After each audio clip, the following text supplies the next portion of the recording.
आज के दिन में भी परमेश्वर की महान कृपा आपके जीवन को चलाएगा। இந்த நாளிலும் கூட தேவனுடைய வல்லமையுள்ள கிருபை உங்களை நடத்தி செல்லும். आप किसी भी बात को लेके चिंता करने की जरूरत नहीं है, எதை குறித்தும் நீங்கள் கவலைப்பட அவசியமில்லை.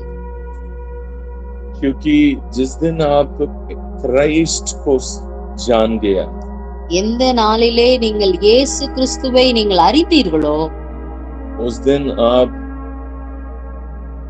इस डेंजर जोन से आप बाहर आ गए। நீங்க அன்னைக்கே இந்த டேஞ்சர் ஜோன்ல இருந்து நீங்க வெளியே வந்துட்டீங்க. Now you are under the wings of the Almighty. நீங்கள் இப்பொழுது வல்லமையுள்ள தேவனின் செட்டைகளின் நிழலிலே இருக்கிறீர்கள். उनके पंख के आड़ के अंदर है आप। நீங்க அவரோட செட்டையின் நிழல்ல இருக்கீங்க. इसलिए आप किसी भी बात को लेके चिंता करने की जरूरत नहीं। அதனால எதை குறித்தும் கவலைப்பட தேவையில்லை. इस प्रपंच को बनाया हुआ वो परमेश्वर जिंदा है और वो परमेश्वर इस प्रपंच को इतनी ज्ञान से और प्यार से बनाया है। இந்த முழு உலகத்தையும் படைத்த தேவனானவர் அவர் ஜீவனுள்ளவராய் இருக்கிறார். இந்த முழு சிருஷ்டிப்பையும் மிகுந்த ஞானத்தோடு அவர் படைத்திருக்கிறார். हर एक जीव जंतु को आप गौर से देखो। நீங்க இங்க வாழுகிறதான ஜீவ ஜந்துக்களை நீங்கள் கவனித்து பாருங்க. एक छोटा सा एक पक्षी भी, छोटी सी पक्षी भी अपने बच्चे को ध्यान रखता है, उसके लिए खाना लेके आके मुंह में खिलाता है। நீங்க இங்க பாப்பீங்கன்னா ஒரு சின்ன குருவி, ஒரு சின்ன சிட்டுக்குருவி, அது தன்னுடைய பிள்ளை மேலே கவனம் வைக்கிறது, அதற்காக ஆகாரத்தை அளிக்கிறது, அது வாயில கொடுக்கும். क्योंकि उस इतनी सी है ना, पक्षी को पता है इसको भूख लगेगा और इसको अभी खाना की जरूरत है और ये खुद अभी जाके खाना को नहीं लेके आ सकता है। அந்த தாய் குருவிக்கு நன்றாக தெரியும் இதுக்கு ரொம்ப பசிக்கும், இது தானா போய் சாப்பாடா இது தேடி கண்டுபிடிச்சு சாப்பிட முடியாதுன்றத அது அறிஞ்சிருக்கு. इसलिए उसको इतना पता है कि मैं ही इनके लिए जाके सब कुछ करना है। அதனால நான் தான் இவங்களுக்கு எல்லாமே செய்யணும், ஆகாரத்தை கொடுக்கணும் அப்படின்னு தெரியும். सो हर एक जानवर को आप ही देखो, डॉग से लेके है ना, हर एक जानवर को देखो, वो अपने बच्चों को संभालने जानता है और संभालता है। जब तक वो बच्चे बड़े नहीं होता है तब तक वही संभालता है। எல்லா விலங்குகளையும் நீங்க கவனிச்சு பாருங்க, அது ஒரு வயது வரை, அது ஒரு நிலை வரும் வரை எல்லாவற்றையும் அதோடைய தகப்பன் தாய் தான் கவனித்துக் கொள்கிறார்கள், அதுக்கு தேவையான ஆகாரத்தை கொடுக்கிறார்கள், கவனம் வைக்கிறார்கள். पिछले दिनों में मैंने एक वीडियो देखा है, उसमें वेल फिश है ना, वो अपना बच्चे को दूध पिलाता है। நான் கடந்த நாள்ல ஒரு வீடியோ பார்த்தேன். வேல் ஃபிஷ் அதோடைய பிள்ளைக்கு பால் கொடுக்கறத பார்த்தேன். So every हर एक क्रिएशन के अंदर आप ही देखो, इतना हर एक अपने बच्चे के ऊपर ध्यान रखता है, तो इतना महान पिता हम सबका डैडी है, आकाश और पृथ्वी का बाप है। वो इन छोटे छोटे जानवर को जो ज्ञान दिया, वो खुद अपने ज्ञान नहीं है क्या उनको? இந்த நீங்க முழு சிருஷ்டிப்பையும் பாருங்க, எல்லா சிருஷ்டிப்புகளுக்கும், எல்லா விலங்குகள், எல்லா பறவை பட்சிகளுக்கும் இந்த ஞானம் இருக்கிறது, தன்னுடைய பிள்ளைகளை கவனிக்க கூடிய ஞானம். இதையெல்லாம் படைத்தவர், வானத்தை பூமியை வார்த்தையினால் சிருஷ்டித்த தகப்பனுக்கு நம்மை கவனிக்க கூடிய ஞானம் இருக்காதா? जब इनको देता है वो ज्ञान, அவரோட ஞானத்தை இந்த விலங்குகளுக்கு பட்சிகளுக்கு தருகிறாரே, जानवरों को देता है, அவங்களுக்கு கொடுக்கறாங்க. जिस जानवर को हम कहते हैं खतरनाक शेर, है ना, जंगल में रहने वाले बड़े खतरनाक जो जानवर है, उसको भी ये प्यार है, उसको भी ये ज्ञान है, मैं मेरे बच्चों को संभालना है। நான் நம்ம சொல்றோமே, காட்டுல வாழுகிற சிங்கம்லாம் ஐயோ பயங்கரமானது கொடூரமானதுன்னு சொல்றோமே, அந்த சிங்கங்களுக்கு கூட தன் பிள்ளைகளை கவனிக்கக்கூடிய ஞானத்தை நம்முடைய தகப்பன் தந்திருக்கிறார். அந்த அன்பு அதுக்குள் இருக்கிறது. So जिन्होंने ये सबको इतना ज्ञान से भरा है, प्यार से भरा है, वो खुद में वो चीज नहीं है क्या? எல்லா விலங்குகளுக்கும் அவர் சிருஷ்டித்த சிருஷ்டிப்புக்குள்ளாக அன்பையும் ஞானத்தையும் கொடுத்தவருக்கு ஞானம் இருக்காதா, அன்பு இருக்காதா, அக்கறை இருக்காதா? आपको संभालना है, உங்களை கவனிக்கணும்ன்ற ஞானம் அவருக்கு இருக்காதா? என்ன चीजों की जरूरत है, என்னென்ன தேவைகள் இருக்கிறது என்பதை அவர் அறியவில்லையா? ये सब अभी मेरे बच्चे को ये चीज जरूरत है, இந்த தேவையெல்லாம் இருக்கு என் பிள்ளைக்கு. यहाँ पे आया तो यहाँ पे उनको कपड़ा की जरूरत है, இந்த பூமிக்கு வந்தாங்கன்னா உங்களுக்கு போட்டுக்கிற துணிக்கு அவசியம் இருக்கு. तीनों टाइम इनकी भूख लगता है, 3 வேளையும் பசிக்கும். और इनको है ना वो भूख के लिए मैं इनके लिए कुछ देना है, இவங்க பசிக்காக இவங்களுக்கு ஆகாரம் கொடுக்கணும். He knows everything. எல்லாவற்றையும் நம்முடைய தகப்பன் அறிந்திருக்கிறார். He know what is happening in your family. உங்களுடைய குடும்பத்திலே என்ன நடந்து கொண்டிருக்கிறது என்பதை அவர் அறிந்திருக்கிறார். He know what is happening in your office. உங்களுடைய அலுவலகத்திலே என்ன நடக்கிறது என்பதை அவர் அறிந்திருக்கிறார். What is happening in your business. உங்களுடைய தொழிலிலே என்ன நடக்கிறது என்பதையும் அறிந்திருக்கிறார். He knows everything. எல்லாவற்றையும் அவர் அறிந்திருக்கிறார். All that you want to do is आप सिर्फ एक बात को करना है. நீங்கள் ஒன்று மாத்திரம்தான் செய்ய வேண்டும். Believe that your daddy is alive. உங்களுடைய தகப்பன் அவர் உயிரோடு இருக்கிறார், ஜீவனுள்ளவராய் இருக்கிறார் என்பதை நீங்கள் விசுவாசிக்க வேண்டும். And वो still daddy है. இப்பயும் உங்க தகப்பன் தான். वो संभालेगा. அவர் உங்களை நடத்தி செல்வார். वो आपकी हर एक बातों के ऊपर ध्यान रखता है. यहाँ पे எல்லாவற்றையும் அவர் அறிந்திருக்கிறார், கவனித்துக் கொண்டிருக்கிறார், உங்க மேல அக்கறை வைத்திருக்கிறார். इसीलिए मत्ती का अध्याय 6 में यीशु कहता है शरीर के लिए चिंता मत करो. நீங்க அதனாலதான் மத்தேயு 6வது அதிகாரத்திலே உங்கள் சரீரத்துக்காக கவலைப்படாதீர்கள் என்று வேதம் சொல்லுகிறது. Don't worry about your body. உங்கள் சரீரத்தை குறித்து நீங்க கவலைப்படாதீங்க. आपके बाप जानता है. यही यीशु मसीह का टीचिंग है. Your father knows. இயேசு கிறிஸ்துவுடைய உபதேசம் இதுதான். பிதா உங்களை குறித்து அறிந்திருக்கிறார் என்று சொல்லுகிறார். உங்களுடைய எல்லா தேவைகளையும் அவர் அறிந்திருக்கிறார். वो सही टाइम पे सही काम को सही लोगों के द्वारा सही जगह पे आपके जीवन में कर देगा. உங்களுடைய எல்லா தேவைகளையும் சரியான நேரத்திலே, சரியான இடத்திலே, சரியான மனிதர்கள் மூலமாக உங்களுக்கு அவர் செய்ய வல்லவராயிருக்கிறார். Don't आपको टेंशन लेने की जरूरत नहीं है. நீங்க டென்ஷன் ஆகாதீங்க. इजरायली लोगों को मिस्र से छुड़ा के लेके आया परमेश्वर, उसको पता है कैसे कनान में पहुंचाना है. இஸ்ரவேல் மக்களை எகிப்திலிருந்து கொண்டு வந்த தேவனுக்கு எப்படி கானானுக்கு இவர்களை கொண்டு போய் சேர்ப்பது என்பதை அவருக்கு தெரியும், அவர் அறிந்திருந்தார்.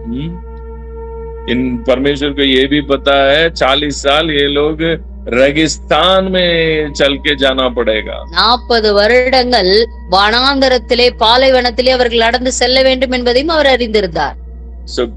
परमेश्वर को ये भी पता है रेगिस्तान में पानी नहीं मिलेगा. அவருக்கு நம்முடைய தேவனுக்கு நன்றாக தெரியும் பாலைவனத்துல தண்ணி கிடைக்காதுன்றது.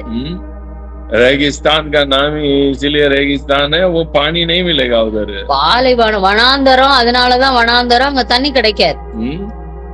30 लाख लोगों को परमेश्वर रेगिस्तान में चलाना है, परमेश्वर को पता है. 30 லட்சம் மக்களை வனாந்தரத்திலே நடத்தி செல்ல வேண்டும் என்பதை தேவன் நன்றாக அறிந்திருந்தார். और एक दिन 2 दिन नहीं है, 40 साल उनको चलाना है. ஒரு நாள் 2 நாள் எல்லாம் இல்ல, 40 வருடம். साधारण बात नहीं है ये. இது சாதாரணமான காரியமே கிடையாது. But God knows everything. ஆனால் தேவன் எல்லாவற்றையும் அறிந்திருக்கிறார்.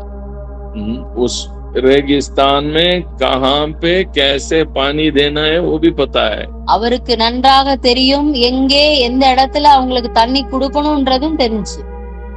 इसलिए डैडी उनको है ना टेंशन ही नहीं लिया, उनको लेके जा रहा था। बट लोगों की हृदय है ना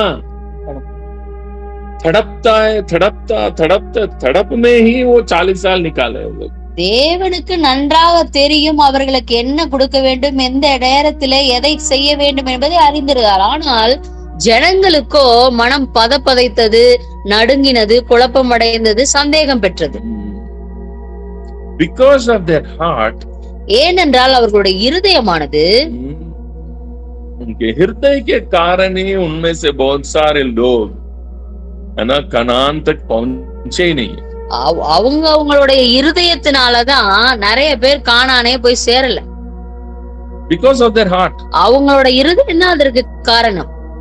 Because उनके हृदय में इतना ज्यादा संदेह करने का गुण बहुत ज्यादा था। அவங்க இருதயம் பயங்கரமா சந்தேகப்படுகிறதான ஒரு குணத்தை அடைந்து இருந்தது. So संदेह के कारण उनका हृदय है ना हर समय है ना तड़पते रहता था। சந்தேகம் இருக்கிற இருதயம் இருந்ததுனால எப்பவுமே அவங்க இருதயம் வந்து படபடத்திட்டு சந்தேகப்பட்டுக்கிட்டு குழம்பிக்கிட்டே இருந்துச்சு. परमेश्वर ने उनको कहा था जितना चाहिए उतने ही लेके रखो। ஆண்டவர் சொன்னாரு உங்களுக்கு எவ்வளவு தேவையோ அவ்வளவு மட்டும் எடுத்து வைங்கன்னு சொன்னார். जितना खा सकते उतने ही लेके रखो। எவ்வளவு உங்களால சாப்பிட முடியுமோ அதை மட்டும் எடுத்து வைங்கன்னு சொன்னார். बट लोगों के अंदर इतनी डाउट इतना ज्यादा था।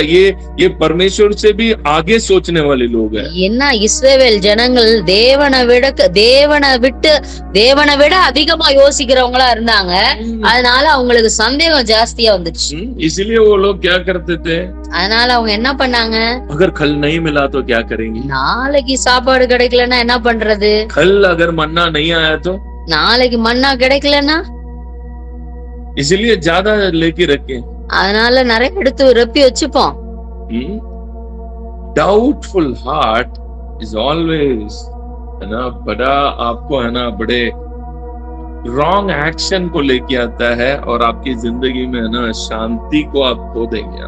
நீங்க வந்து ஒரு டவுட்டான இருதயம் உங்களுக்கு இருக்குமானால் நீங்கள் நிறைய ஆசீர்வாதங்களை இழந்து விடுவீர்கள். அதற்கு உங்களுக்கு தவறான வழி உங்க இருதயம் காட்டிடும். तो इजरायली लोगों का सबसे बड़ा प्रॉब्लम यही है, उनका ना परमेश्वर कह रहा है इससे ज्यादा मत उठाओ। இஸ்ரவேல் ஜனங்கள்ட்ட ஆண்டவர் சொல்றாரு இதுக்கு மேல எடுக்காத, உனக்கு தேவையானதை எடுன்றார். बट अगले दिन अगर नहीं आया तो, நாளைக்கு சோறு கிடைக்கலன்னா என்ன பண்றது, कल ये चीज नहीं मिला तो, அந்த மண்ணா நாளைக்கு வரலன்னா, बहुत सारे लोग ऐसे ही है।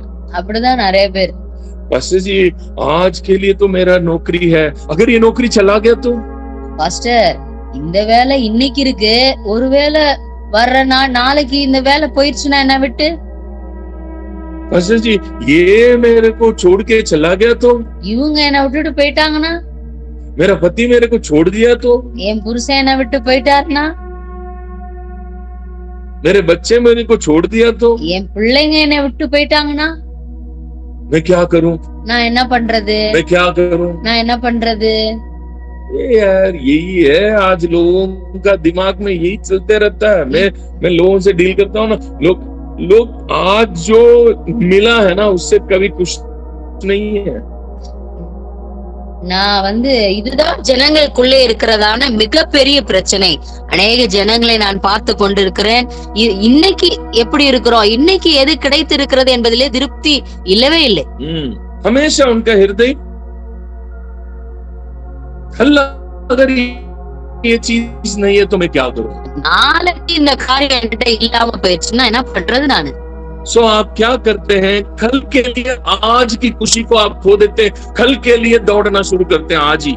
நம்ம என்ன பண்ணிடுறோம்னா நாளைக்காக யோசிச்சு இன்றைய நாளுடைய சந்தோஷத்தையும் மகிழ்ச்சியையும் நாம் இழந்து விடுகிறோம். और कल के लिए आज ही दौड़ना शुरू करते हैं, நாளைக்காக இன்னைக்கே ஓட ஆரம்பிச்சிடுறோம்.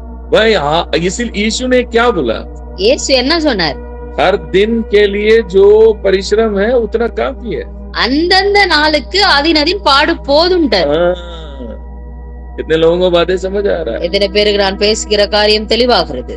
आज का दिन प्रभु ने मुझे यहाँ रखा है, இன்னைக்கு இங்க வச்சிருக்கிறாரு, आज ये मिला है, இன்றைக்கு இது கிடைச்சிருச்சு, आज इससे मैं खुश हूँ, मेरे को जो आज का है आज मिल गया. இன்னைக்கு எனக்கு கிடைச்சதில்ல, நான் திருப்தியாக இருக்கிறேன், சந்தோஷமாக இருக்கிறேன், அவ்வளவுதான். कल का, நாளைக்கு आज का परमेश्वर कल का भी तो परमेश्वर है. இன்னைக்கு உள்ள தேவன் நாளைக்கும் தேவனா இருக்கிறார். He is a God of if he is a God of today, then he is a God of tomorrow and day after tomorrow. அவர் இன்றும் தேவனாய் இருக்கிறார், நாளையும் தேவனாய் இருக்கிறார், நாளைய மறுநாளும் அவர் தேவன் ஜீவனுள்ளவராய் இருக்கிறார்.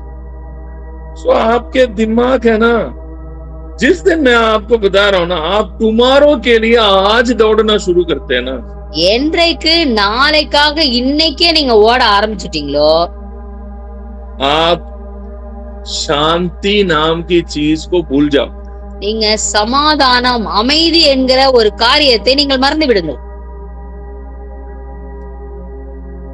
जो बंदा टुडे, हाँ आज प्रभु ने मुझे ये सब कुछ दिया है, आज के दिन, आज का लाइफ, आज का ये चल रहा है, उसी में ही दिमाग को कड़ा करके रखो. यही तो यीशु ने बताया, हर दिन का परिश्रम, हर दिन का दुख, हर दिन की काफी है, कल की दुख के लिए आज ही मत दौड़ा करो. ஒரு மனிதன், எந்த மனிதன் அந்த நாளுக்குரிய தேவைகள் பூர்த்தி செய்யப்பட்ட உடனே இன்னைக்கு இது எல்லாம் கிடைச்சிச்சு போதும் திருப்தியோடு இருக்கிறான், வசனம் இதுதான் சொல்லுகிறது. அந்த நாளுக்குரிய அதினதின் பாடு போதும் போதும். ஓவரா எடுத்துக்காதீங்க, ரொம்ப எடுத்துக்கிட்டா சீக்கிரம் போய் சேர்ந்துட வேண்டியதான். சும்மாவே மண்டை பூரா நிறைக்குது, கொஞ்ச நாள்ல அப்புறம் அவ்வளவுதான், இருக்கிறதும் கொட்டி போயிடும். पहले से ही सफेद हो रहा है और ज्यादा सोचेंगे तो फिर पूरा गंजा हो जाओगे फिर जल्दी. நீங்க ரொம்ப யோசிச்சீங்கன்னா மொத்த முடிவு போய் மொட்டையாயிரும். पास्टर जी प्रार्थना करो, तेल प्रार्थना करके दे दो, तेल प्रार्थना करके दे दो ताकि मेरे बाल आए, बाल जड़ेगा फिर और ज्यादा.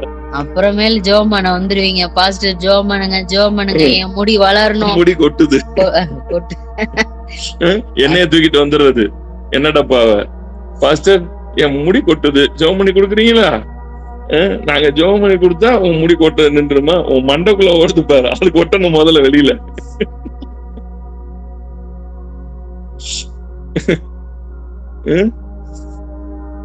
क्यों बाल गिरता है, इतनी सोचते हैं, कल की चिंता में पड़े हुए हैं आप. ஏன் முடி கொட்டுதுன்னா அவ்வளவு யோசிக்கிறீங்க, நாளைக்குரிய கவலை உங்களை அழுத்துகிறது, அந்த டென்ஷன் தான் முடி நிறைய கொட்டுது.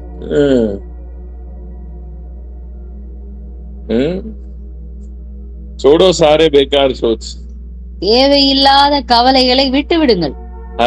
हर दिन का समस्या उस दिन की काफी है. आज का दिन बढ़िया है, आज का दिन मेरे को प्रभु ने इस स्थान पे रखा, इस नौकरी में रखा, इस जगह में रखा, इस घर में रखा, बस आज एक मिला खाने के लिए, बस खुश है.